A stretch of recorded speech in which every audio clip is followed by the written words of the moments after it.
మళ్ళీ చదువుకుందాం ఆ మాటని. యెషయా గ్రంథము 65వ అధ్యాయము 12వ వచనాన్ని మరలా చదువుకుందాం. నేను మాట్లాడగా మీరు ఆలకించక నా దృష్టికి చెడ్డదైన దాన్ని చేశారు,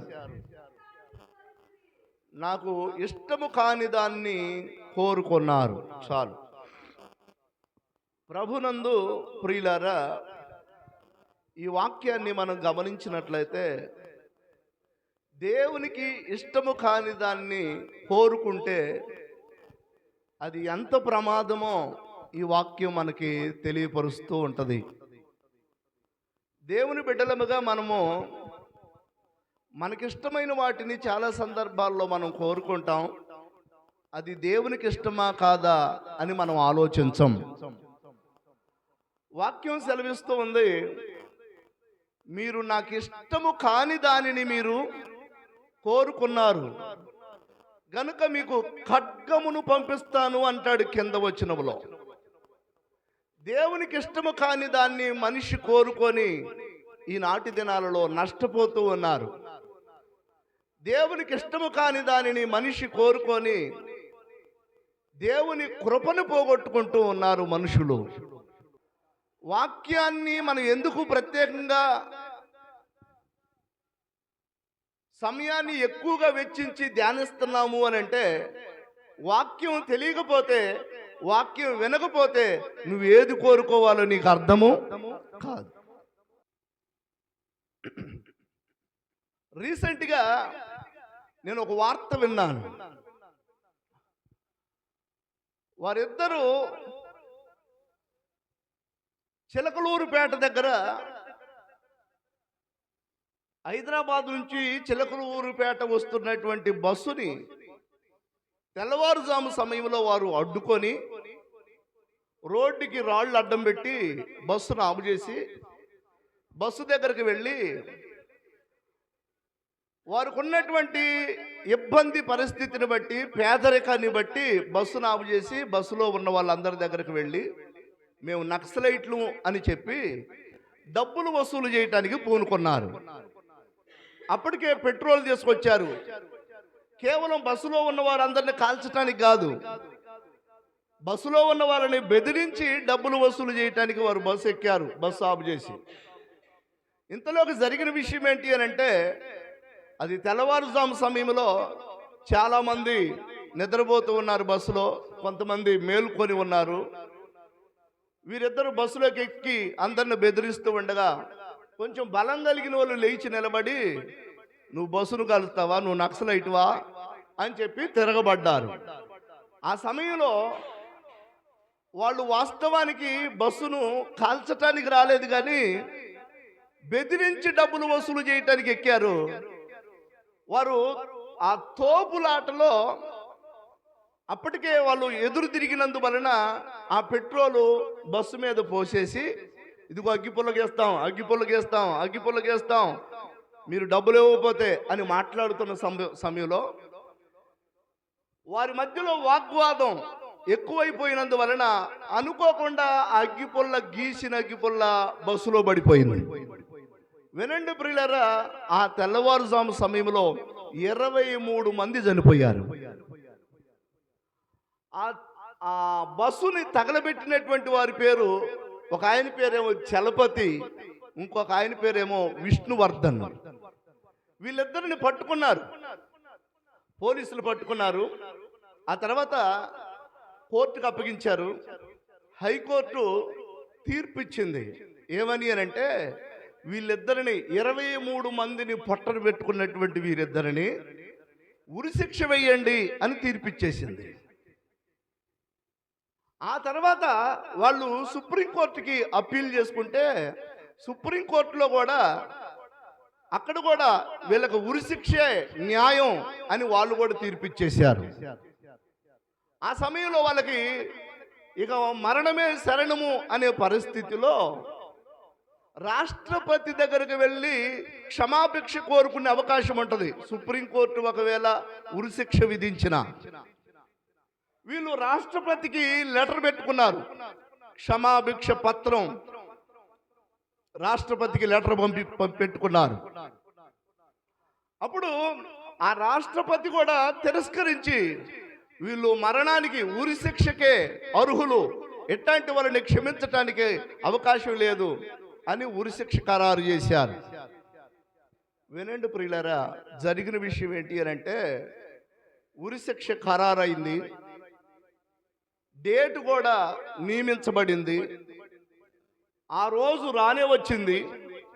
రేపు ఉరి శిక్ష వేస్తారు. ఇక వినండి, ఈ రాత్రి ఆ ఇద్దరు మనుషుల దగ్గరికి, ఆ చలపతి విష్ణువర్ధన్ దగ్గరికి జైలు అధికారులు వెళ్ళి, రేపు మిమ్మల్ని ఉరి చేస్తున్నారు కదా, మీకు చివరి కోరిక ఏదైనా ఉంటే చెప్పండి, ఇది చివరి రాత్రి, మీకు మీ చివరి కోరిక, మీ కోరిక ఏదైనా ఉంటే చెప్పండి.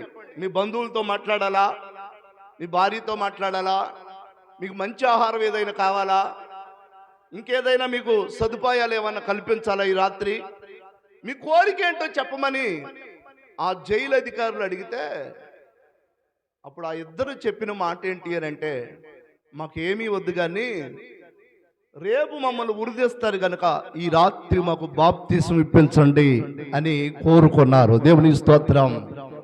ఎంత మంచి కోరిక కోరుకున్నారు వాళ్ళు. ఒక రకంగా మనం గమనించినట్లయితే 23 మందిని పొట్టను పెట్టుకొని చంపినటువంటి ఆ ఇద్దరు నరహంతకులు ఆ జైల్లో ఉన్నప్పుడు సేవకులు చెప్పిన మాట విని, వాక్యం విని మనసు మార్చుకొని మేము చేసింది తప్పు అని గ్రహించి పశ్చాత్తాపడి మా పాపానికి క్షమాపణ మనుషులు ఇవ్వలేరేమో కానీ మా పాపాన్ని క్షమించగలిగిన ఒక ఆయన ఉన్నాడు. మా కొరకు సిలువలో రక్తం చిందించి మరణం పొంది తిరిగి లేచి మరణాన్ని జయించి నేటికి మా కొరకు విజ్ఞాపన చేస్తున్న ఒక ఆయన ఉన్నాడు. ఆయనే ప్రభు అయిన యేసుక్రీస్తు వారు అని వాళ్ళు నమ్మి విశ్వసించి ఆ రోజు బాప్తిస్మం ఇవ్వమన్నారు. దేవుని స్తోత్రం. రేపు చనిపోతారనగా వారు చివరి కోరిక ఏం కోరుకున్నారు? బాప్తిస్మం ఇవ్వమని కోరుకున్నారు. ప్రియులారా, ఆ కోరిక దేవునికి ఇష్టమైంది. దేవునికి స్తోత్రం. ఆ కోరికని దేవుడు చూచాడు. నమ్మండి, జరిగిన విషయం ఏంటి అని అంటే, ఆ రాత్రి సేవకులను పిలిపించి వీరిద్దరికి బాప్తిసం ఇచ్చారు. దేవునికి స్తోత్రం. తెల్లారి పొద్దున ఉరిదీయాలి. అలాంటి సమయంలో వాళ్ళు పశ్చాత్తాపడి చేసిన తప్పుకి పాపాన్ని ఒప్పుకొని ప్రభు దగ్గర క్షమాపణ వేడుకొని బాప్తిసం ఆ రాత్రి తీసుకున్న తర్వాత అర్ధరాత్రి, ఆ రాత్రి 1 గంటకి వారి దగ్గరకు వచ్చిన సమాచారం ఏంటి అని అంటే, రాష్ట్రపతి వీళ్ళకి క్షమాభిక్ష పెట్టాడు, వీళ్ళకి ఉరి తీయాల్సిన పని లేదు అని అనౌన్స్ చేశారు. దేవునికి స్తోత్రం. తెల్లారి పొద్దున్నే పేపర్లకు వచ్చేసింది, న్యూస్ పేపర్లకు వచ్చేసింది, మీడియాకు వచ్చేసింది. ప్రియులారా, మీరు గమనించండి, వారు కోరుకున్న కోరిక దేవునికి ఇష్టమైనందువలన జరిగిన విషయం ఏంటి అని అంటే, వారు తెల్లారి పొద్దున కొన్ని గంటల్లో ఉరి తీయబడవలసినటువంటి వారు నేటికి సజీవంగా ఉన్నారు. దేవుని స్తోత్రం. అందుకే దేవుని పిల్లలుగా మీకు జ్ఞాపకం చేస్తున్నాను, మీరు ఏది కోరుకుంటున్నారో అది చాలా ఆలోచించి దేవునికి ఇష్టమైనదా కాదా అని వివేచించి కోరుకోవాలి. మనం ఏది కోరుకున్నా దాని వలన మనం మంచిది కోరుకుంటే దేవుడు సంతోషిస్తాడు, సంబరపడిపోతాడు. ఆయన సహాయం మనకి ఎప్పుడు ఉంటది. హల్లెలూయా. మీరు గమనించండి, వాళ్ళిద్దరు పేరు చలపతి విష్ణువర్ధన్. వాళ్ళిద్దరూ నేటికి జైల్లో ఉన్నారు. కాకపోతే మరణశిక్ష తొలగిపోయింది, ఉరిశిక్ష తొలగిపోయింది. దేవుడు కాపాడారు. బహుశా నాకు తెలిసి వారిని బయటికి కూడా పంపించే అవకాశం ఉంది. సరే, ఏది ఏమైనా దేవుని మహాకృపను బట్టి వారు కోరుకున్న కోరికని దేవుడు విన్నాడు. అలాగే బైబిల్ గ్రంథంలో మనం గమనించినట్లయితే ఒక తల్లి ఉత్తమమైనటువంటి కోరిక కోరుకుంది. బైబిల్లో ఒక తల్లి, నాకు తెలిసి ఆమె పేరు ఉత్తమమైనటువంటి తల్లి అని పేరు పెట్టవచ్చు, ఉత్తమురాలు అయినటువంటి తల్లి అని పేరు పెట్టవచ్చు ఆమెకి. కారణం ఏంటి అని అంటే, యేసుక్రీస్తు ప్రభు వారి దగ్గరికి ఆ తల్లి ఒక రోజు వెళ్ళి,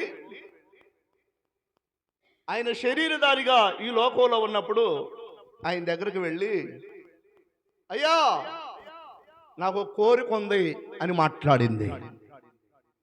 ఏం కోరుకుంటున్నావమ్మా నువ్వు అని ప్రభు అడిగారు. ఆ తల్లి చెప్పిన మాట ఏంటి అని అంటే, ఈ లోకం శాశ్వతమైనది కాదు, ఈ లోక నటన గతించిపోతూ ఉంది. లోకమును దాని ఆశయు గతించిపోయింది. దేవుని చిత్తము నెరవేర్చువాడు నిరంతరము నిలుస్తాడు. అన్నిటికీ అంతము దగ్గర పడింది. పంచభూతముల మహావేంద్రముతో లయమైపోబోతాయి. అయితే నీ రాజ్యం మాత్రమే నిత్యము నిలిచిద్ది. దేవునికి స్తోత్రం. నీ రాజ్యం మాత్రమే నిత్యము నిలిచి ఉండేది నీ రాజ్యమే. గనుక నేను కోరుకున్న కోరిక ఏంటి అని అంటే, ప్రభువుకు నమస్కారం చేసి ఆ తల్లి కోరుకున్న కోరిక ఏంటి అని అంటే, నా పిల్లోడిని యాక్టర్ను చెయ్యో డాక్టర్ను చెయ్యో అని కోరుకోలా. నా పిల్లోడు అందరికంటే ఉన్నతమైన స్థితిలో ఉండాలి అని కోరుకోలా. మరి ఏం కోరుకుందో తెలుసా?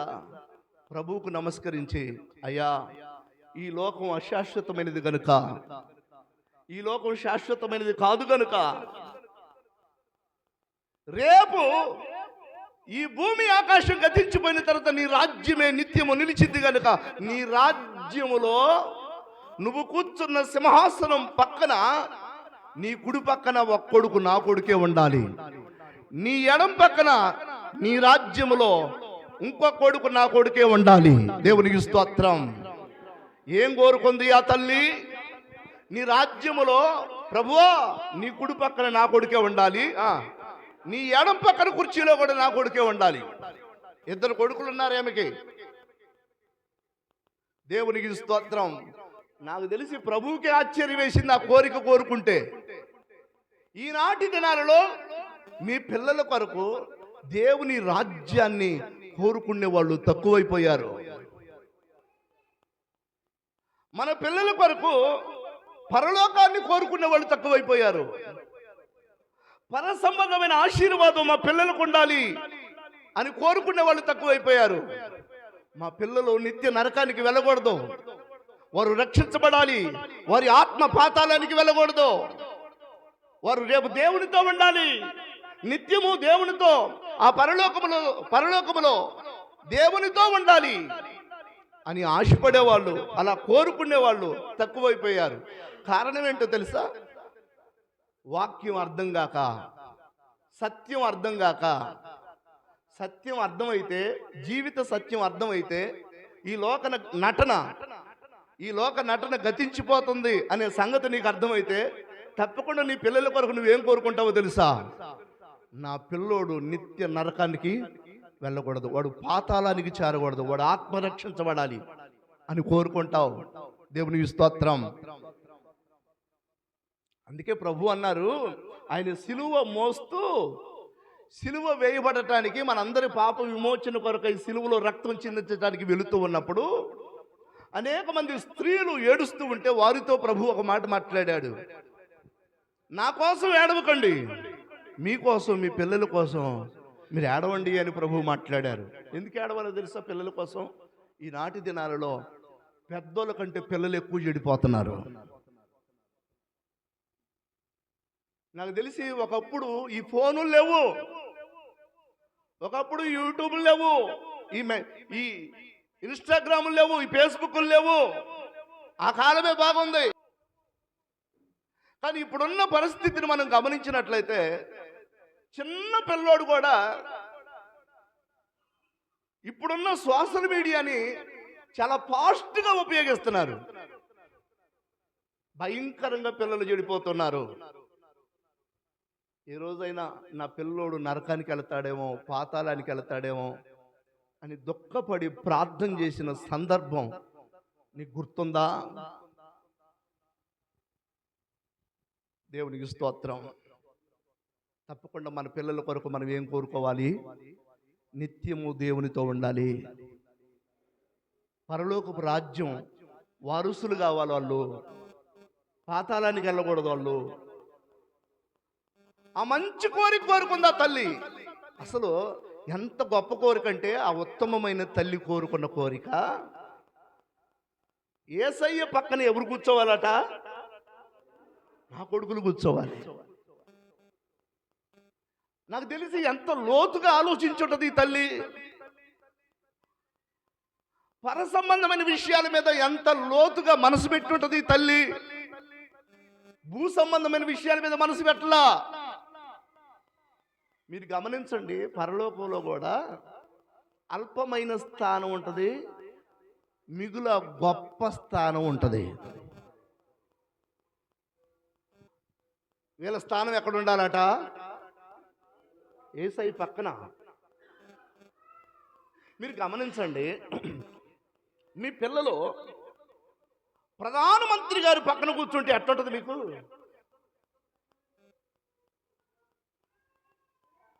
ముఖ్యమంత్రి గారి పక్కన ముఖ్యమంత్రి గారు పిలిచి ఆ అబ్బాయికి నా పక్కన కూర్చోయండి అని ముఖ్యమంత్రి గారి పక్కన కుర్చీ వేయించి ముఖ్యమంత్రి గారి పక్కన నీ కొడుకును కూర్చోబెడితే ఎంత సంబరపడిపోతావు నువ్వు. అక్కడ దాకా ఎందుకండి, ఎమ్మెల్యే గారి పక్కన కూర్చుంటేనే మామూలుగా ఉండదు. కానీ మీరు గమనించండి, సర్వశక్తిమంతుడైనటువంటి సర్వ సృష్టికర్త అయినటువంటి పరిశుద్ధ దేవుని దూతల చేత నిత్యము పొగడబడుతూ ఆరాధించబడుతున్నటువంటి ఆ గొప్ప దేవుని పక్కన నా పిల్లలు ఉండాలి అని కోరుకుంది. దేవునికి స్తోత్రం. ఒక ఉత్తమమైన తల్లి శాశ్వతంగా ఉండే వాటిని పిల్లలకి ఇచ్చిద్ది. అశాశ్వతమైన వాటిని మీ పిల్లల కొరకు కోరుకోవద్దు. ఈ లోకంలో జీవించటానికి, వారు భ్రష్టులు కాకుండా బ్రతకటానికి, వారు పోషించబడటానికి, ఇంకొకరిని భిక్షం దేహి అనుకోకుండా బ్రతకటానికి కావలసినటువంటి సమృద్ధి వాళ్ళకు ఉండాలి. అది దేవుడు ఇస్తాడు తప్పకుండా. దేవుడి స్తోత్రం. నువ్వు కోరుకోవలసిన దాన్ని కోరుకుంటే, పైనున్న వాటిని, శాశ్వతమైన వాటిని కోరుకుంటే దేవుడు దానితో పాటు, వినండి, భూలోకంలో నీకు ఏది కావాలో కూడా దాన్ని కూడా దేవుడు నీకు ఇస్తాడు. అక్కడ దాకెందుకు? బైబిల్ గ్రంథంలో మనం గమనించినట్లయితే దావీదు కుమారుడైనటువంటి సొలొమోను దేవుణ్ణి కోరుకున్నాడు. ఏమని కోరుకున్నాడు? అయ్యా, ఈ దేశాన్ని, ఇంతమంది ప్రజలని పరిపాలించడానికి నాకు బుద్ధి చాలదు. నేను చిన్నవాడిని, యవనస్తుడిగా ఉన్నాను. ఇంతమందిని పరిపాలించడానికి తగిన జ్ఞానం నాకు లేదు గనుక ఇంతమందిని పరిపాలించడానికి నాకు జ్ఞానం ఇయ్యా అని కోరుకున్నాడు. దేవునికి స్తోత్రం. దేవుడు సంబరపడిపోయాడు. అంటాడు దేవుడు, నువ్వు శత్రువులు ప్రాణమునైనను ఐశ్వర్యమునైనను కోరుకొనలేదు. ఏమన్నాడు? మంచి వాళ్ళు చేస్తున్నారు, ఈడన్నాడు చేస్తాడో అని అంతమంది ఎన్నిసార్లు అన్నా మీరు?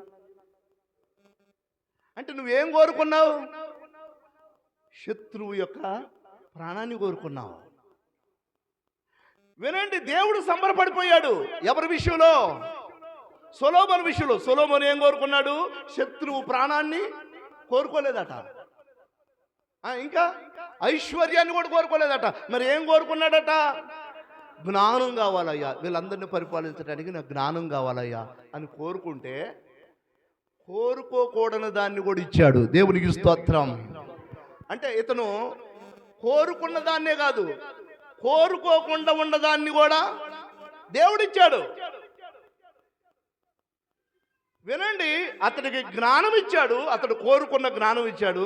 దేవుడు సంబరపడిపోయి, నువ్వు శత్రువులు ప్రాణాన్ని అడగలేదు కనుక అందరితో సమాధానం ఇస్తానన్నాడు దేవుడు. దేవుని స్తోత్రం.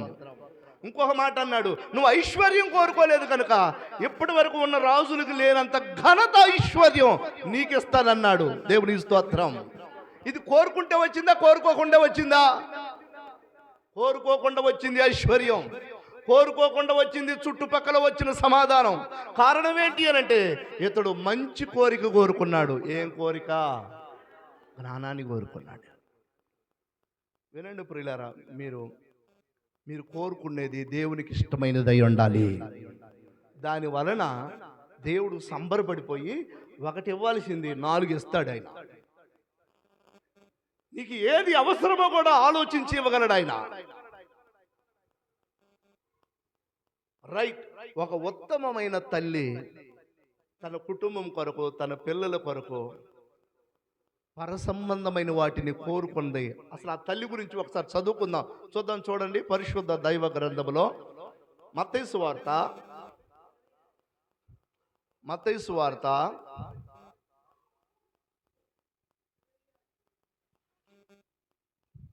20వ అధ్యాయము, మత్తయి సువార్త 20వ అధ్యాయము 21వ వచనం చదువుకుందాం. మత్తయి సువార్త 20వ అధ్యాయము 21వ వచనం. నీవేమి కోరుచున్నావని ఆయన అడిగెను. అందుకు ఆమె, నీ రాజ్యమందు ఈ నా 2 కుమారులలో ఒకడు నీ కుడివైపున, ఒకడు నీ ఎడమ వైపున కూర్చుండటానికి సెలవిమ్మని ఆయనతో అన్నది. దేవునికి స్తోత్రం. వినండి, యేసయ్య పక్కన భూలోకంలో కూర్చోవాలన్నదా తన కొడుకులు? రేపు ఆయన రాజ్యములో, పరలోకపు రాజ్యములో యేసయ్య పక్కన నా పిల్లలు కూర్చోవాలన్నదా? దైవ రాజ్యములో యేసయ్య పక్కన కూర్చోవాలని కోరుకుంది. ఎవరి తల్లి అని అంటే 20వ వచనం చదవండి, ఇప్పుడు మీకు బాగా అర్థమైంది. అప్పుడు జబదయి కుమారుల తల్లి తన కుమారులతో ఆయన వద్దకు వచ్చి నమస్కారము చేసి ఒక మనవి చేయబోగా, నువ్వు ఏం కోరుకుంటున్నావని యేసయ్య అడిగాడు. దేవునికి స్తోత్రం. ఎవరు ఈ జబదయి కుమారులు అని అంటే యోహాను, యాకోబు. అందరూ చెప్పండి, ఎవరు? యోహాను, యాకోబు యొక్క తల్లి మంచి కోరిక కోరుకుందండి. అసలు ప్రభువే హడలిపోయాడు, ఆశ్చర్యపోయినంత పని అయింది. యేసయ్య అంటాడు, నువ్వు కోరుకున్నటువంటి కోరిక కొంచెం కష్టతరంగా ఉందంటాడు. దేవునికి స్తోత్రం. అబ్బా, ఇవ్వడం వల్ల ఎట్లుందంట? కొంచెం కష్టంగా ఉంది నువ్వు కోరుకున్న కోరిక. కారణం ఏంటి అని అంటే, నా కుడి పక్కన కూర్చోవటమైనను, నా ఎడం పక్కన కూర్చోవటమైనను నా రాజ్యములో అది నా వశంలో లేదు, నా తండ్రి వశంలో ఉంది. తండ్రి ఎవరికి ఆ స్థానం సిద్ధపరుస్తాడో వారే కూర్చుంటారు. దేవునికి స్తోత్రం. అయినా నేను తాగే గిన్నెలోనిది నీ పిల్లలు తాగలరా అని అడిగాడు. దేవునికి స్తోత్రం. ఏంటి అంటే, నేను పొందబోయే శిక్ష నీ పిల్లలు కూడా పొందగలరా? నేను అత్యున్నత సింహాసనం మీద కూర్చొని దేవుని దూతల చేత ఆరాధించబడవలసినటువంటి స్థానంలోకి నేను వెళుతున్నాను కదా మరలా.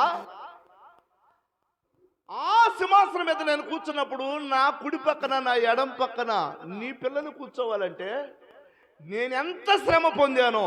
దేవుడికి స్తోత్రం. నేను ఎంతగా హింసించబడ్డానో, దూషించబడ్డానో, అవమానపరచబడ్డానో, ఎగతాళి చేయబడ్డానో, గేలి చేయబడ్డానో, శిక్షించబడ్డానో, అంత శిక్ష నీ పిల్లలు పొందగలరా అని అడిగాడు. దేవునికి స్తోత్రం. అంటే కోరిక కోరుకుంటే సరిపోదు. హల్లెలూయా.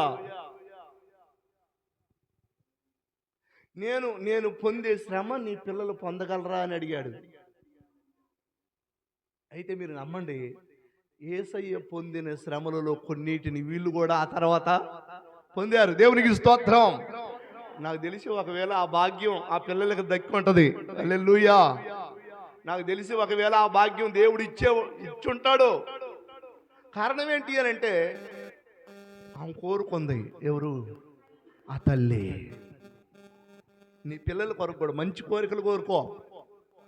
దేవుడు సంతోషించి, ఆనందించి, ఆశీర్వదించే పర సంబంధమైనటువంటి దీవెనలు నీ పిల్లలకి ఇచ్చే నిత్యము జీవింపజేయగలిగినటువంటి ఆ పర సంబంధమైనటువంటి ఆశీర్వాదాన్ని నీ పిల్లలకి కోరుకోవాలి. ఒక ఉత్తమమైన తల్లి కోరుకున్న కోరిక ఇది. రైట్. రెండో విషయాన్ని చెప్తాను చూడండి. ఉత్తమమైన తల్లి కోరుకున్న కోరిక ఇది. ఇంకొకళ్ళు కోరుకున్న కోరిక విషయంలో కూడా మనం కొద్ది నిమిషాలు ధ్యానం చేద్దాం. మేకా గ్రంథము 7వ అధ్యాయము 3వ వచనం. అందరూ తీయండి, బైబిల్ ఉన్న వారందరూ చదవండి. మేకా గ్రంథం 7వ అధ్యాయము 3వ వచనం.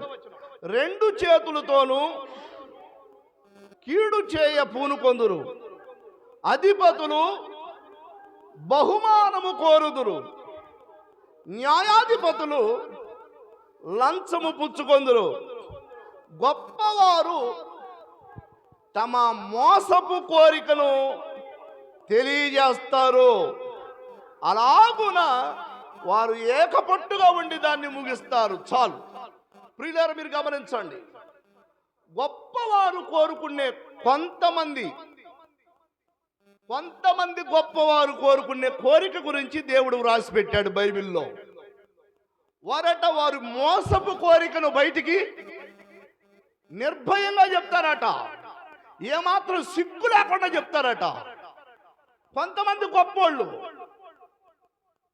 కొంతమంది స్థితి పెరిగిన తర్వాత, అధికారం వచ్చిన తర్వాత, నాయకులైన తర్వాత, హోదా వచ్చిన తర్వాత, వినండి, వారు గొప్పవారైన తర్వాత వారట సిగ్గు లేకుండా వారి మోసపు కోరికను తెలియపరుస్తారట. ఆ మధ్య మన దగ్గర ఉన్నటువంటి యవనస్తుడు నాకు ఒక మాట చెప్పిన మాట ఏంటంటే, అశోక్ చెప్పిన మాట ఏంటంటే, పేరు చెప్పరు కానీ ఒక నాయకుడి దగ్గరికి ఒక టీచర్ గారు ఏదో పని మీద వెళ్ళింది. తన అవసరము కొలది తన పని చేయించుకోవటం కోసం ఆ నాయకుడి దగ్గరికి వెళితే, ఆ నాయకుడు చెప్పిన మాట ఏంటి అని అంటే, నేను ఈ పని చేసి పెడతా కానీ, నేను అధికారంలో ఉన్నాను కనుక నేను ఈ పని చేసి పెడతాను కానీ నువ్వు నాకేమిస్తావని కోరుకున్నాడట. వినండి ప్రియులారా, ఆ తర్వాత ఆ టీచర్ గారితో ఆ నాయకుడు కోరుకున్న కోరిక సిగ్గు లేకుండా చెప్పాడట. ఏమని అంటే, నేను నీతో శారీరకంగా సుఖించాలి అని కోరుకున్నాడట. తప్పకుండా నువ్వు అనుకున్న పని జరిగింది, నువ్వు వచ్చినటువంటి పని నేను చేసి పెడతా, కానీ నీతో నేను శారీరక సుఖం అనుభవించాలని కోరుకున్నాడట. అప్పుడు ఆ తల్లి, ఆ టీచర్ గారు, నాకు ఆ పని జరగకపోయినా పర్వాలేదు, నాకు ఆ పని నువ్వు చేయకపోయినా పర్వాలేదు అని నిర్మోహమాటంగా ఆ పని వద్దనుకొని ఇంటికి వచ్చి కూర్చుందట. దేవునికి స్తోత్రం. ఇంతకు మీరు గమనించండి, నాయకుడిగా ఆయన దగ్గరకు వెళితే సహజంగా మనం వెళ్ళి మనకున్నటువంటి సమస్య, మనకున్నటువంటి ఇబ్బందో, మనకున్నటువంటి ఆ వ్యాధును చెప్పుకున్నప్పుడు చేతనైతే పరిష్కరించాలి, చేతనైతే సహాయపడాలి. కానీ అధికారంలో ఉన్నానని, నేను నాయకుడినని, నేను ఏది చేసినా చలామణి అయిద్దని, వినండి, ఏ కోరిక కోరుకున్నాడు? మోసపు కోరిక, మోసం చేసే కోరిక. ఈనాటి దినాలలో ఇది కూడా బైబిల్లో ఉందా అంటే దేవుడు స్పష్టంగా వ్రాయించాడు.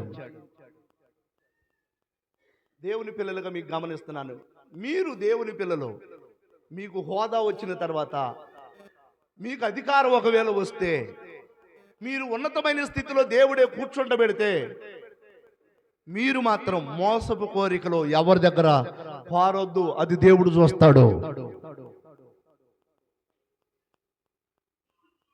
దేవునికి స్తోత్రం. అక్కడ రాయబడిన మాట మనం గమనించినట్లయితే, అధికారులట లంచము కోరుకుంటారట. ఏం కోరుకుంటారు? ఆ మధ్య నేను విన్న విషయం ఏంటి అని అంటే, కొంతమంది అధికారులు వాళ్ళ దగ్గరికి సంతకం కోసం వెళితే, ఆ సంతకం చేయటం కోసం అధికారి కనుక, ఉద్యోగం ఉంది కనుక, ఆయన సంతకం పెడితేనే పని అయింది కనుక సంతకం కోసం వెళితే అధికారి దగ్గరికి కొంతమంది అధికారులు డైరెక్ట్గా లంచం అడగకుండా మా ఇంట్లో కొంచెం ఏసీ పాడైంది కానీ కొత్తది తీసుకోవాలనుకుంటున్నాం, మా పిల్లలు చాలా ఇబ్బంది పడిపోతున్నారు, అది కనుక కొంచెం చేసి పెట్టు, ఇది 3 రోజుల్లో నీ పని అయిపోద్ది పో అంటారు. అలా అన్న వాళ్ళు కూడా నేను విన్నాను. అందుకే మీకు జ్ఞాపకం చేస్తున్నాను.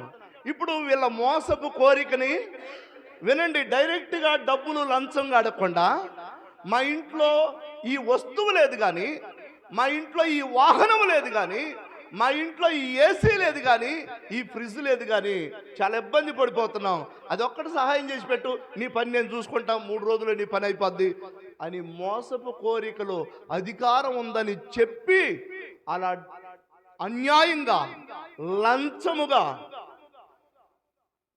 విలువైన వస్తువులు కొనిపించుకొని దేవుని వాక్యానికి విరుద్ధంగా బ్రతుకుతున్నారు చాలా మంది. దేవుడు చూస్తున్నాడు ప్రియులారా, దేవుడు చూస్తున్నాడు.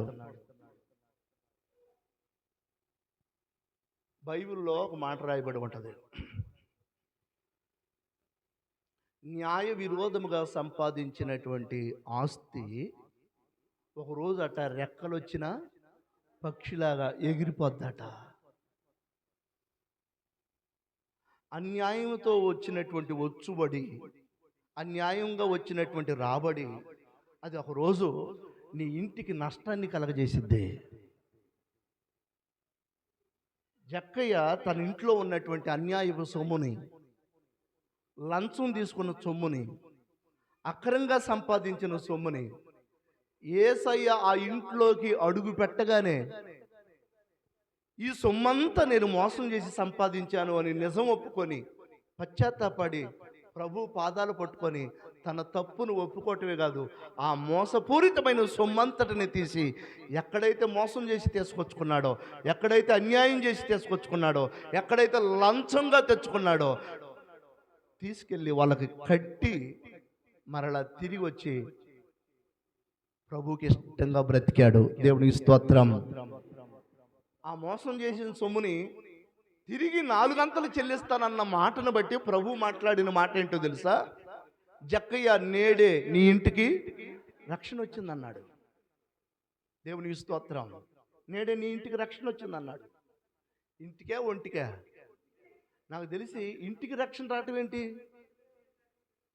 ఇంటికొస్తే మనిషికి వచ్చినట్టు బలి చెప్పి మొత్తానికి చాలా రోజుల తర్వాత తొందరగా చెప్పినాను. దేవునికి స్తోత్రం. రైట్, మంచిది ప్రియులారా, మీరు గమనించండి. నీ ఇంటికి రక్షణ వచ్చింది అని అంటే ఇంట్లో ఉన్న వారందరికీ రక్షణ వచ్చింది. దేవుని స్తోత్రం.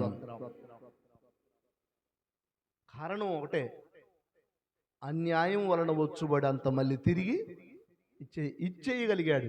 అట్లాంటి మనసు తెచ్చుకున్నాడు. ప్రియులారా, భక్తి చేయటం ఒక ఎత్తు, కేవలం ప్రార్థన చేయటమే ఒక ఎత్తు. భక్తి చేసే సమయానికల్లా కొన్ని నష్టపోవలసి వచ్చింది. భక్తిలో నిలబడాల్సి వచ్చిన సందర్భంలో కొన్ని కాదనుకున్న వాటిని, దేవుడు వద్దనుకున్న వాటిని ఎడం చేత్తో ఇసిరేయవలసి వచ్చింది. అది భక్తి. సహజంగా ప్రార్థన ఎవరైనా చేస్తారు, పాటలు ఎవరైనా పాడతారు, సహజంగా మందిరానికి ఎవరైనా వెళ్తారు. మందిరానికి వెళ్ళటం, ప్రార్థన చేయటం, పాటలు పాడటం ఇది వరకే కాదు. అసలు భక్తి అంటే ఏంటి అని అంటే, వినండి, దేవుడు వద్దన్న దాన్ని అసహించుకోగలగాలి, దేవుడు చేయొద్దన్న దాన్ని చేయకుండా ఉండగలగాలి. ఆ నిగ్రహాత్మ, ఆ ఆత్మ నడిపింపుని మనం దేవుని దగ్గర అడిగి పొందుకోవాలి. రైట్. ఎవరు కోరుకునే కోరిక ఇది? గొప్పవారు కోరుకునే కోరిక. ఒకసారి మళ్ళీ చదవండి, మీకు బాగా అర్థమైంది. ఇప్పుడు 7వ అధ్యాయము మీకా గ్రంథము 3వ వచనం. 2 చేతులతోనూ కీడు చేయు పూనుకొందురు.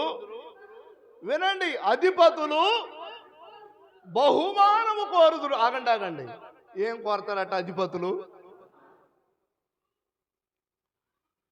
ఫ్రిడ్జ్ అడిగినా, వీళ్ళు డబ్బులు తీసుకోకపోయినా, లంచం తీసుకోకపోయినా, ఫ్రిడ్జ్ అడిగినా, మిక్సీ అడిగినా, ఇంట్లో ఈ వస్తువు లేదని చెప్పినా, ఏసీ లేదని చెప్పినా, బండి లేదు బండి కొనిపెట్టని చెప్పినా, నేను ఈ పని చేస్తున్నాను కనుక, అసలు నువ్వు ఆ పని చేయటానికి గవర్నమెంట్ నీకేమిస్తుంది? జీతం ఇస్తుంది. మళ్ళీ నేను ఈ పని చేస్తున్నాను కనుక ఏసీ ఒకటి కొనిపెట్టయ్యా, ఫ్రిడ్జ్ ఒకటి కొనిపెట్టయ్యా అని అంటే నువ్వేం కోరుకుంటున్నావు? నీ అధికారాన్ని ఉపయోగించి లంచం కోరుకుంటున్నావు. ఒక రకంగా బహుమానం అట, బహుమానం అని పేరు పెడతారు దానికి. కింద ఒక మాట రాయబడి ఉంది చూడండి, బహుమానము కోరుదురు, అలాగే న్యాయాధిపతులేమో లంచము పుచ్చుకొందురు, గొప్పవారేమో తమ మోసపు కోరికను తెలియపరుస్తారు. వీళ్ళు మోసం, కడుపులో ఒకటి ఉంటుంది, పైకి ఒకటి మాట్లాడతారు. వీళ్ళ మోసపు కోరికని తెలియపరిచినప్పుడు అర్థమైంది, అమ్మో ఇట్లాంటి వాడు అనుకోలేదు నేను, అసలు ఇంత మంచిగుండి ఇట్లాంటి మాట మాట్లాడాడేంటి, ఇంత మంచిగుండి ఇట్లాంటి పదం ఆడాడేంటి, నేను ఒక అన్న అనుకున్నాను కదా, ఒక తమ్ముడు అనుకున్నాను కదా, ఒక అక్క అనుకున్నాను కదా, ఒక చెల్లి అనుకున్నాను కదా, ఇంత మోసం కోరికుందా అని ఆశ్చర్యపోయిన వాళ్ళు ఎంతమంది. వాక్యం సెలవిస్తోంది, గొప్పవారు అంటే హోదా వచ్చిన తర్వాత వాళ్ళట వాళ్ళ మోసపు కోరికను బయటికి చెప్పుకోవటానికి సిగ్గు పడరట. దేవుని పిల్లలు మీరు అలా ఉండకూడదు. కారణం ఏంటి అని అంటే ప్రతిదీ దేవుడు చూస్తున్నాడు. ఇవన్నీ రాయించడానికి గల కారణం ఏంటి అని అంటే ఎంతోమందిని చూశాడు ఆయన ఎట్టంటి వాళ్ళని, అందుకే దేవుడు కావాలని ఇవన్నీ రాయించాడు. ఇదే సందర్భానికి సంబంధించినటువంటి ఇంకొక వాక్యం చూపిస్తాను చూడండి. ఇందాక చెప్పాను కదా, యెషయా గ్రంథం 1వ అధ్యాయం 23వ వచనం చదవండి. యెషయా గ్రంథం 1వ అధ్యాయము 23వ వచనం. పేజీ నంబర్ చెప్పమ్మ, వాళ్ళు తెస్తారు. 569వ పేజీ, యెషయా గ్రంథం 1వ అధ్యాయము 23వ వచనం. చదువు నాన్న. నీ అధికారులు ద్రోహులు, దొంగల సహవాసులు, వారందరూ లంచము కోరతారు, బహుమానముల కొరకు కనిపెడతారు. ఆగండి, కొంతమంది పని చేయరు, అసలు వాడు కడుపులోది చెప్పడు. ఒక్కొక్క అధికారి దగ్గరకు మనం వెళితే వాళ్ళు పని చేయరు, రోజులు తరబడి కాళ్ళు అరిగేదాకా చెప్పులు అరిగేదాకా తిప్పుకుంటా ఉంటారు. అసలు సంగతి ఏందో చెప్పరు. ఏందయ్యా మేము వారం రోజుల నుంచి తిరుగుతున్నాం, 2 వారాల నుంచి తిరుగుతున్నాం, అసలు పని కావట్లేదు, ఇంటికాడ చాలా పనులు ఉన్నాయి, ఇంటి దగ్గర ఉన్న పనులన్నీ మానుకొని రోజు ఈ ఎంఆర్ఓ ఆఫీస్ చుట్టే, ఈ ఎండిఓ ఆఫీస్ చుట్టే, లేకపోతే ఈ కోర్టు చుట్టే ఇలా తిరుగుతున్నానయ్యా, అసలు విషయం ఏందో చెప్పు అని అంటే,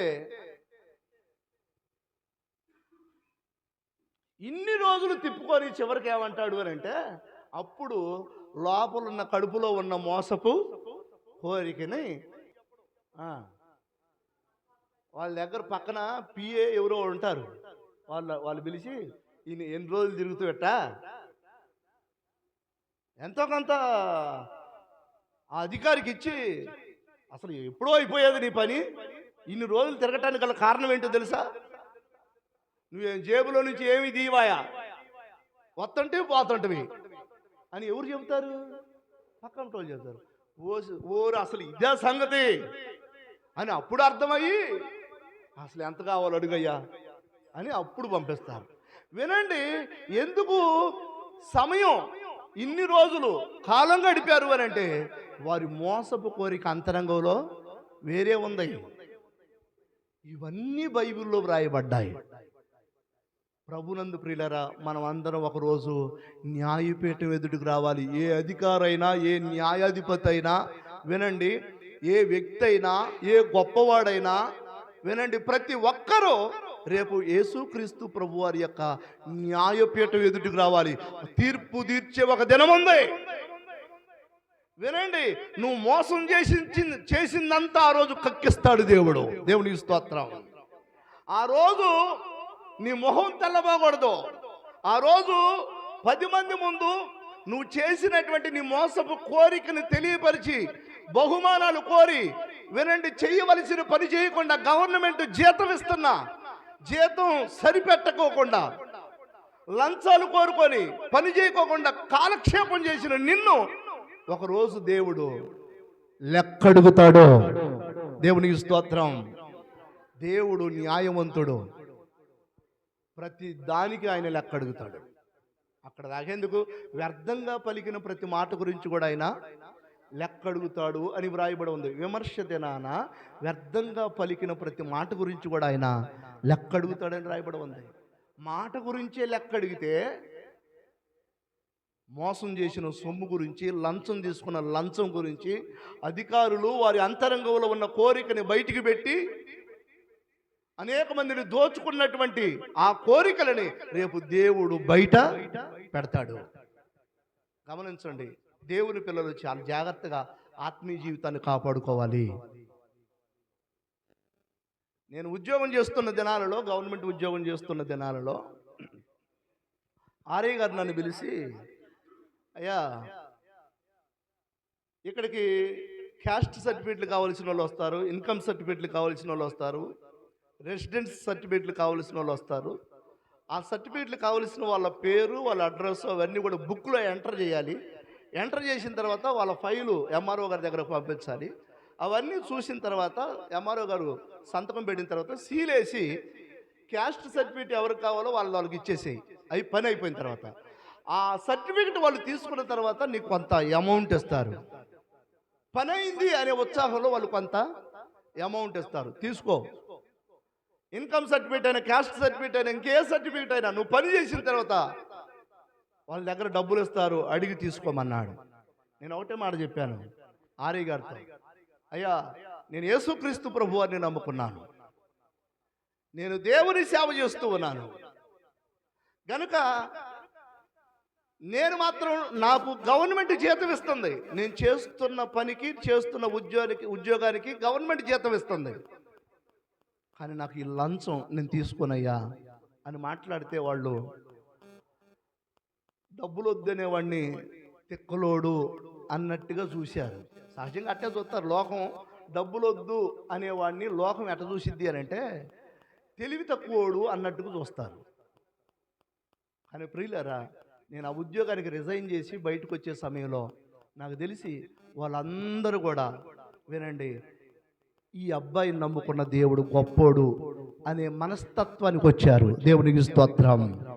ఆ తర్వాత నేను ఉద్యోగానికి రిజైన్ చేసి ఎంఆర్ఓ ఆఫీస్కి ఒక సందర్భంలో నేను వెళ్తే, మా నాన్నగారి పేరు మీద ఉన్నటువంటి పొలాన్ని నా పేరు మీదకి రాపించుకోవటానికి వెళితే, వినండి, వాళ్ళందరూ కూడా చాలా సంతోషపడి, ఒక రకంగా నేను చిన్న ఉద్యోగం, వాళ్ళు పెద్ద ఉద్యోగస్తులు అయినా వాళ్ళు ఎందుకో తెలియని భయం, నన్ను చూసినప్పుడు తెలియని భయం వాళ్ళలో నేను చూశాను. దేవునికి స్తోత్రం. ఆ తర్వాత వాళ్ళు చేసిన పని ఏంటి అని అంటే, నాన్నగారి పొలం మీద ఉన్నటువంటి, నాన్నగారి పేరు మీద ఉన్నటువంటి ఆ పొలాన్ని నా పేరు మీదకి ఎక్కించే సమయంలో ఎక్కించారు. పాస్ పుస్తకాలన్నీ రెడీ చేశారు, నా చేతిలో పెట్టారు. వీళ్ళు డబ్బులు ఆశపడతారన్న సంగతి నాకు తెలిసి, నేను అంతకుముందు చూసిన వాడిని కనుక డబ్బులకు ఆశపడతారన్న సంగతి నాకు తెలిసి నేను వాళ్ళకు కొంత అమౌంట్ ఇవ్వబోయాను. వాళ్ళు అన్నారు, నీకు దండం పెడతాం, నీ దగ్గర కనుక మేము ₹1 తీసుకున్నా మీ దేవుడు నిర్దాక్షిణ్యంగా మమ్మల్ని ఇక్కడే చంపేస్తాడు అని మాట్లాడి ₹1 కూడా తీసుకోకుండా ఆ పాస్ పుస్తకాలు నాకు పని చేసి పెట్టించారు. దేవునికి స్తోత్రం. వినండి ప్రియులారా, నేను ఎందుకు ఈ మాట చెప్తున్నాను అని అంటే, మనం ఏ ప్రాంతంలోనైతే ఉద్యోగం చేస్తున్నామో, ఏ స్థలంలోనైతే పని చేస్తున్నామో అక్కడ మనలో యేసయ్యను చూడాలి. ఆమేన్. మనలో ఆ ప్రాంతంలో ఉద్యోగం చేస్తున్న ఆ ప్రాంతంలో లేకపోతే ఆ స్టాఫ్ మధ్యలో నీలో ఉన్న యేసయ్యని ఆ స్టాఫ్ చూడాలి. వాళ్ళు ఒక రోజు మార్పుకి కారణం నువ్వవుతావు. వాళ్ళు ఒక రోజు రక్షించబడటానికి కారణం నీ మంచి ప్రవర్తనే వారు రక్షించబడటానికి కారణమైద్ది. కనుక దేవుని పిల్లలుగా మీకు జ్ఞాపకం చేస్తున్నాను, ఎప్పుడు మోసపు కోరికలో కోరుకోవద్దు. దేవుడిచ్చింది ఆశీర్వాదకరంగా ఉంటుంది, న్యాయబద్ధంగా వచ్చింది ఆరోగ్యకరంగా ఉంటుంది, న్యాయంగా వచ్చింది క్షేమంగా ఉంటుంది. అది కుటుంబానికి, పిల్లలకి దీవెనగా మారిద్ది. అధికారులు మోసం చేసి సంపాదించి పిల్లలని శాపగ్రస్తులు చేసిన వారు ఎంతోమంది. రైట్, మూడవ కోరిక గురించి చెప్తాను చూడండి. మొదటి కోరిక ఒక ఉత్తమమైన తల్లి కోరుకున్న కోరిక. రెండవ కోరిక గొప్పవారు కోరుకున్నటువంటి కోరిక, అధికారులు గొప్పవారు కోరుకున్న కోరిక. మూడో కోరిక గురించి చదువుకుందాం చూడండి. పరిశుద్ధ దైవ గ్రంథములో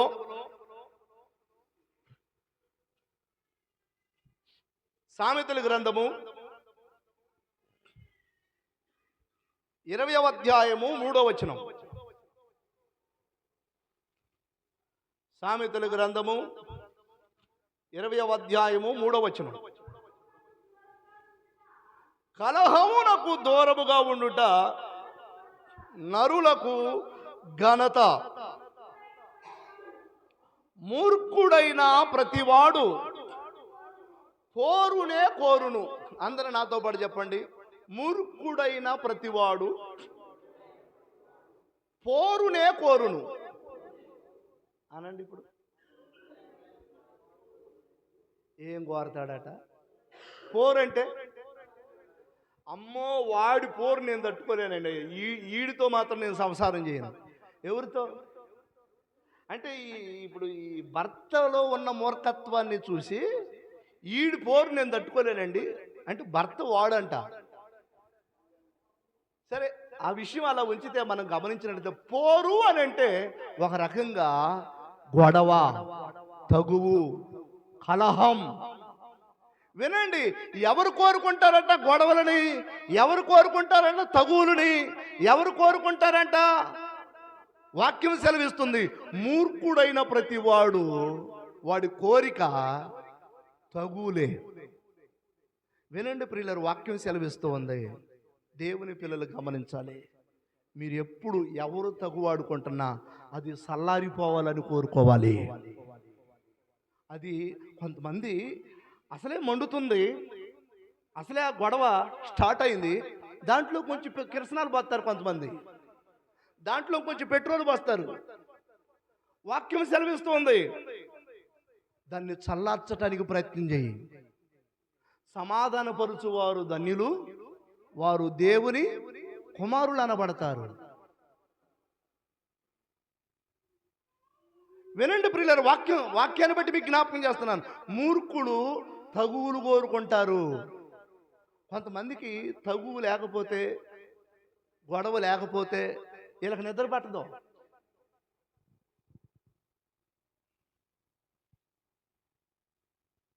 దేవుని పిల్లలు అలా ఉండకూడదు. దేవునికి స్తోత్రం, హల్లెలూయా. ఒకసారి చదువుకుందాం ఇంకొక మాట కూడా దీనికి సంబంధించిన వాక్యాన్ని. మత్తయి సువార్త 27వ అధ్యాయం 21వ వచనం ఒకసారి చదవండి. మత్తయి సువార్త 27వ అధ్యాయం 21వ వచనం ఒకసారి చదవండి. 27వ అధ్యాయం 21వ వచనం.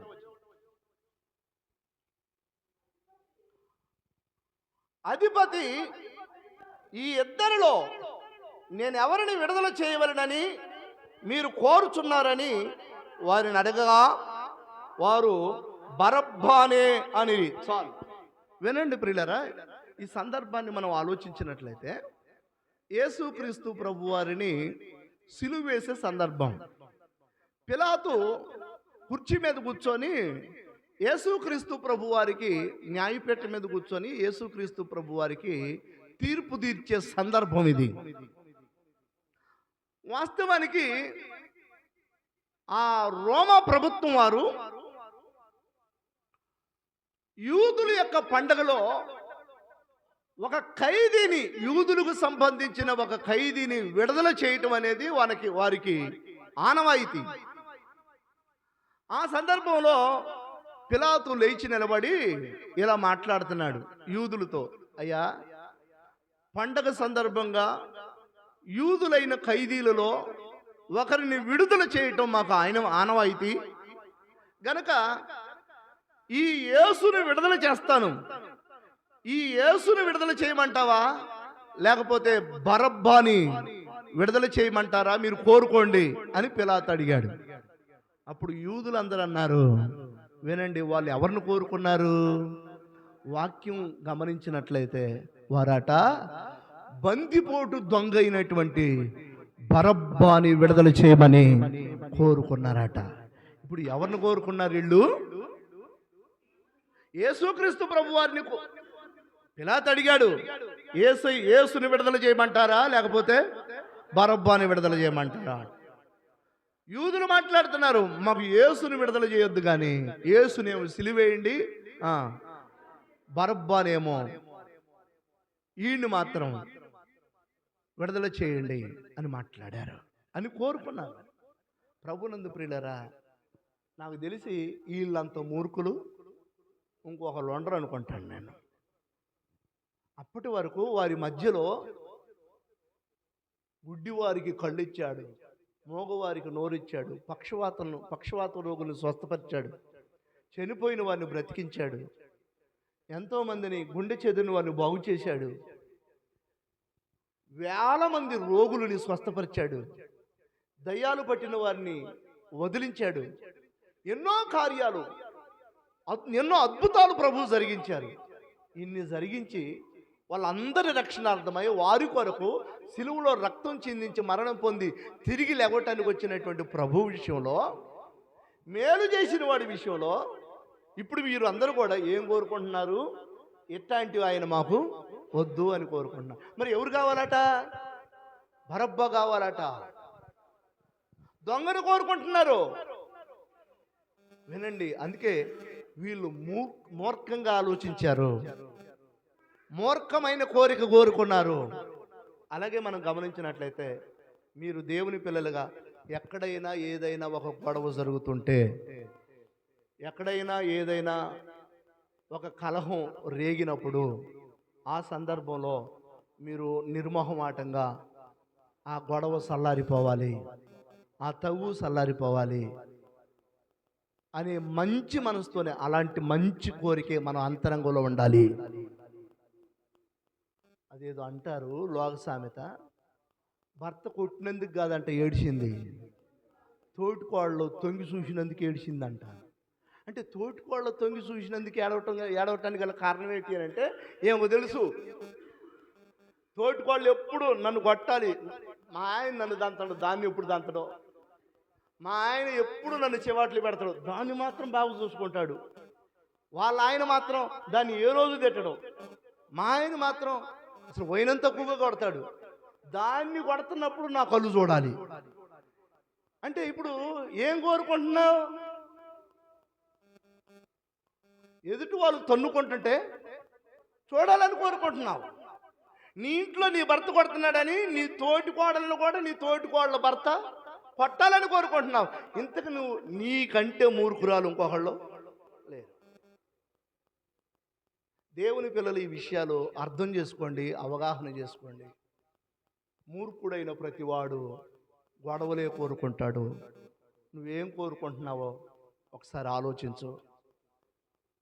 ఈరోజు ఈ మాటలు ఒకవేళ నీకు తగిలితే, ఈ మాటలు, ఈ వాక్యం నీకు అర్థమైతే, నీతోనే మాట్లాడినట్టుంటే, ఈ విషయాల్లో నీ తప్పును నువ్వు ప్రభు దగ్గర ఒప్పుకొని, నేను మంచిగా కోరుకునే మంచి మనసు అయ్యా, నాకు ఇవన్నీ నాలో ఉన్నాయి అని ప్రభు దగ్గర బ్రతిమలాడుకో. తప్పక ప్రభు నిన్ను క్షమించి నువ్వు మంచి కోరికలు కోరుకునేటట్టుగా చేస్తాడు ఆయన. దేవునికి స్తోత్రం. రైట్, ఎన్ని విషయాలు అయిపోయినాయి? 3 విషయాలు అయిపోయినాయి. మొదటిది ఉత్తమమైన తల్లి కోరుకున్న కోరిక. రెండవది గొప్పవారు అధికారులు కోరుకునే కోరిక ఎలా ఉంటుందో చెప్పాను. మూడవది మూర్ఖులు కోరుకునే కోరిక ఎలా ఉంటుందో నేను మీకు జ్ఞాపకం చేశాను. చివరిగా ఇవన్నీ వివరిస్తే చాలా టైం అయిపోద్ది, కానీ చకచక 2-3 విషయాల్లో నేను ముగించడానికి ప్రయత్నం చేస్తాను. బైబిల్లో సామెతల గ్రంథంలో 30వ అధ్యాయంలో అగూరు అనే ఒక వ్యక్తి ఉన్నాడు. ఏం పేరు? అగూరు. ఈయన కోరుకున్న కోరిక భలే విచిత్రమైనదిగా ఉంటుంది దేవుడి దగ్గర. ఇతను కోరుకున్న కోరిక ఏంటి? ఆ కోరిక అంటే 30వ అధ్యాయము సామెతల గ్రంథము 7, 8, 9 వచనాలు చదువుకుందాం ఒకసారి. 30వ అధ్యాయము సామెతల గ్రంథము 7వ వచనం, 8, 9 వచనాలు చదువుకుందాం. దేవా, నేను నీతో 2 మనవులు కోరుచున్నాను. ఎన్ని కోరుకుంటున్నాడు? 2 కోరికలు కోరుకుంటున్నాడట. దేవుని స్తోత్రం. తప్పకుండా మీరందరూ కోరుకోవలసిన కోరిక ఇది. 2 కోరికలు కోరుకుంటున్నా. ఒకటి, నేను చనిపోకముందు ఈ కోరిక జరగాలి. ఏంటది? వాటిని నాకు అనుగ్రహించు. వ్యర్థమైన వాటిని, అబద్ధములను నాకు దూరంగా ఉంచు. దేవునికి స్తోత్రం. భలే కోరిక కోరుకున్నాడండి. ఒకవేళ దేవుడే నీ దగ్గరకు వచ్చి నిన్ను ఏం కావాలో కోరుకో అంటే నువ్వేం కోరుకుంటావు? ఒక భక్తిపరుడైన అగూరు కోరుకుంటున్నాడు. ఏం కోరుకుంటున్నాడు? అయ్యా, నేను చనిపోకముందు ఈ రెండు నాకు కావాలి. ఈ రెండు కోరికలు నేను కోరుకుంటున్నాను. ఏం కోరికట అది? వ్యర్థమైన వాటిని, అలాగే అబద్ధములను నాకు దూరంగా ఉంచు. దేవునికి స్తోత్రం. అంటే నేను అసత్యంలో ఉండకూడదు, నేను సత్యంలో ఉండాలి. అబద్ధాలలో ఉండకూడదు, నేను ఎక్కడ మోసపోకూడదు. నాకు ఈ కోరిక ఉందయ్యా, నేను అబద్ధాలకు దూరంగా ఉండాలి. అలాగే వ్యర్థమైన వాటికి కూడా దూరంగా ఉండాలి. నీకు ఇష్టం లేని వాటికి నేను దూరంగా ఉండాలి. ఈ కోరికని ఇది కోరుకున్నాడు. ఇది మొదటి కోరిక. రెండో కోరిక ఏం కోరుకున్నాడు? కింద రాయబడి ఉంది, చదవండి. రెండో కోరిక ఏం కోరుకున్నాడో? పేదరికమునైనను ఐశ్వర్యమునైనను నాకు దయచేయకము, తగినంత ఆహారము నాకు అనుగ్రహింపము. చాలు, అందరూ నాతో పాటు చెప్పండి. పేదరికమునైనను ఐశ్వర్యమునైనను నాకు వద్దయ్యా. వామ్మో, యేసు రక్తమే జయం. ఏం కోరుకున్నాడు ఆయన? పేదరికమునైనను ఐశ్వర్యమునైనను నాకు వద్దు. ఇది ఫస్ట్ వద్దు కానీ రెండోది కావాలి. ఫస్ట్ది పేదరికం వద్దు కానీ ఐశ్వర్యం కావాలి. ఇది కదా మన కోరిక. కానీ అగూరు అనేటువంటి భక్తుడు కోరుకున్న కోరిక ఎట్లుంది అని అంటే, అయ్యా, నేను చనిపోకముందు ఈ రెండు కోరికలు నాకు ఉన్నాయి, ఈ నాకు తీర్చు. మొదటి కోరిక చెప్పాను. రెండో కోరిక ఏంటి అని అంటే, పేదరికమునైనను ఐశ్వర్యమునైనను నాకు వద్దు. వద్దన్నాడు.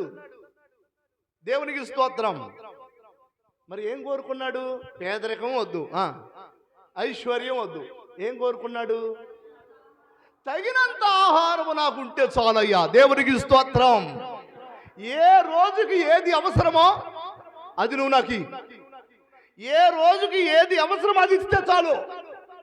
నేను ఐశ్వర్యవంతుని కావాలని కోరుకోవట్లేదు, నాకు వద్దు అసలు. అలాగే పేదవాడుగా ఉండటం కూడా నాకొద్దు. నేను దరిద్రుడిగా కూడా ఉండకూడదు, నిష్ఠ దరిద్రుడిగా కూడా ఉండకూడదు. నేను భిక్షాందేహి అనే పరిస్థితిలో నేను ఉండకూడదు.